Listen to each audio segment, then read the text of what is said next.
Trebah is a valley garden, so we're naturally protected from the elements. But also very close to the sea, so we benefit from the Gulf Stream, so those warming waters which keep us a bit milder during the winter.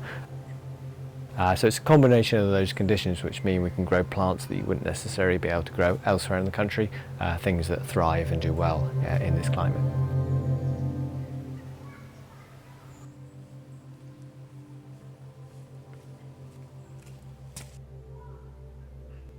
I'm Darren Dickey, I'm head gardener at Trebah, and I've been at Trebah now for 30 years.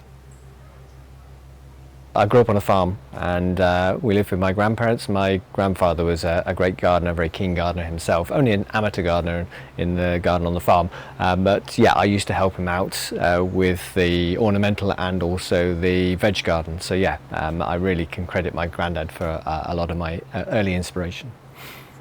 I guess my biggest credit to Trebah is the fact that I've been here 30 years. Many of the team have been here a very long time. It's the sort of place you fall in love with and never really lose that love appeal with. So yeah, we're very lucky to be a part of that.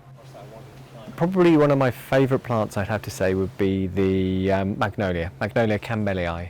It's our champion tree at Trebah. It's the tallest recorded in the UK. It's a fantastic specimen. Winter time, and when it gets colder for us, it's quite an exciting time because we can actually do a lot of development work in the garden. So we can do clearance, replanting. Once you go through into autumn, it's a good time for tree planting, bulb planting, and you get a lot of the sort of seasonal plants come into flower. In particular, the camellias are great because they give that very early burst of colour as you get through into October, and then the winter flowering bulbs carry on through the winter months, giving us interest right the way through to the spring when everything starts again.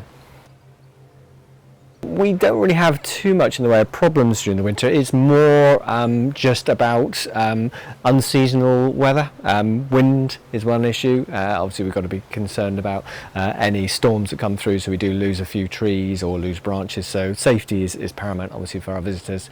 And also the rain. We've had excess amounts of rain the last few winters, so it's all about getting that water through the garden and out into the sea without washing the garden away.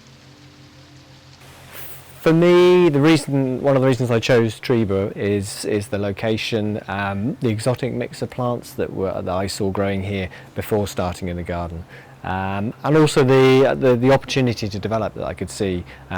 It's one of those gardens that you can always add to the interests of the garden.